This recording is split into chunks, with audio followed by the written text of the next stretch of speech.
جب بھی کسی طیارے کا حادثہ ہوتا ہے تو ہم اکثر سنتے ہیں بلیک باکس مل گیا ہے، بلیک باکس ڈھونڈا جا رہا ہے، یا بلیک باکس ملے گا تو ہی کچھ معلوم ہو سکے گا۔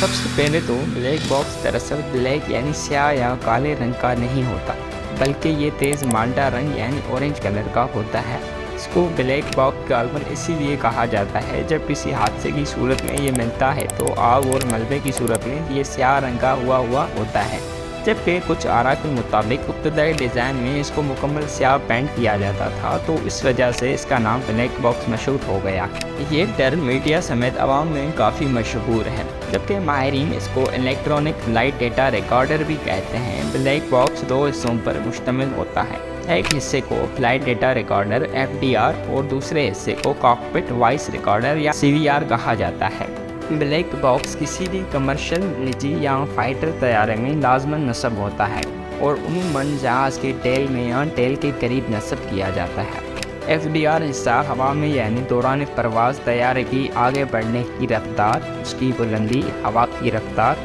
درجہ حرارت، fuel level, autopilot status سمیت دیگر بہت سارے پہلوؤں اور عوامل کو نوٹ کرتا ہے۔ ماڈرن FDR سینکڑوں پیرامیٹرز کو اپنے پاس ریکارڈ کرتے ہیں اور یہ ریکارڈنگ کم از کم 25 گھنٹوں کا بیک اپ رکھتی ہے۔ بلیک باکس بنانے کا خیال سب سے پہلے ایک آسٹریلین ڈیوڈ وارن کے ذہن میں آیا تھا، جن کے اپنے والد کا انتقال ایک طیارہ حادثے میں ہوا تھا۔ جب ان کے والد کی موت ہوئی تو وہ 9 برس کا ایک چھوٹا سا بچہ تھا۔ یہ حادثہ 1934 میں ہوا تھا، جبکہ پہلی بار 1950 میں ڈیوڈ وارن نے اس آئیڈیا پر کام کرنا شروع کیا تھا، اور 1953 میں پہلی بار ایروناٹیکل ریسرچ لیبارٹری ARL میں یہ بلیک باکس تیار ہو سکا۔ آج کل کے ڈیجیٹل ریکارڈرز کاکپٹ کی 2 گھنٹوں کی گفتگو ریکارڈ کرتے ہیں اور یہ اس کے بعد اوور رائٹ ہو جاتی ہے۔ اس ریکارڈنگ میں طیارے کے اندر ہونے والی گفتگو، بیک گراؤنڈ آوازوں سمیت کریو کا آپس میں انٹریکشن اور طیارے کی کنٹرول ٹاور سے ہونے والی بات چیت وغیرہ ریکارڈ ہوتی رہتی ہے۔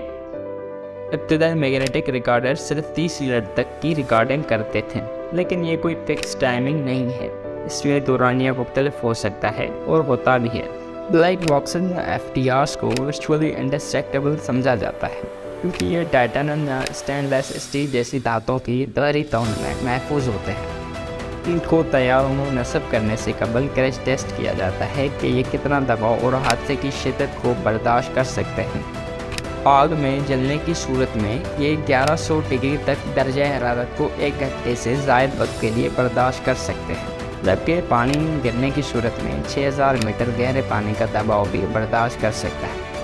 گہرے سمندر میں اگر بلیک باکس ڈھونڈنا پڑے تو ان کے ساتھ ایک ڈیوائس بیکر لوکیشن لوکیٹر نصب ہوتی ہے، جو 20,000 فیٹ یا 4 کلومیٹر گہرے پانی تک بخوبی کام کرتی ہے اور ہر سیکنڈ میں ایک بار پنک ساؤنڈ بما لوکیشن دیتی ہے۔ اس کی بیٹری 30 دن سے لے کر 90 دن تک کا کام کر سکتی ہے، جبکہ انڈین اوشن کے سخت نمک آمیز پانی میں یہ ڈیٹا 2 سال تک قائم رہ سکتا ہے۔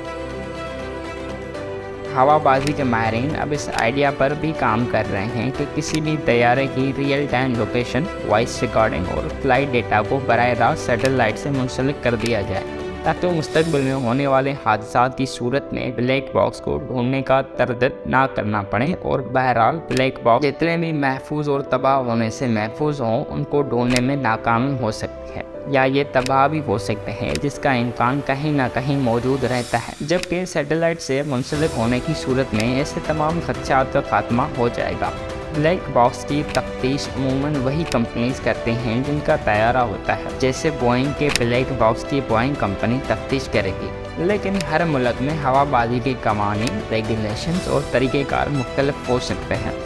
جبکہ اس ویڈیو میں بلیک باکس کا ایک چھوٹا سا تعارف بیان کیا گیا ہے۔ اگر آپ کو اس ویڈیو میں کوئی بھی ایسی بات آپ کو پسند آئی ہے تو کائنڈلی اس ویڈیو کو لائک کریں، شیئر کریں، سبسکرائب کریں۔ تھینک یو، اللہ حافظ۔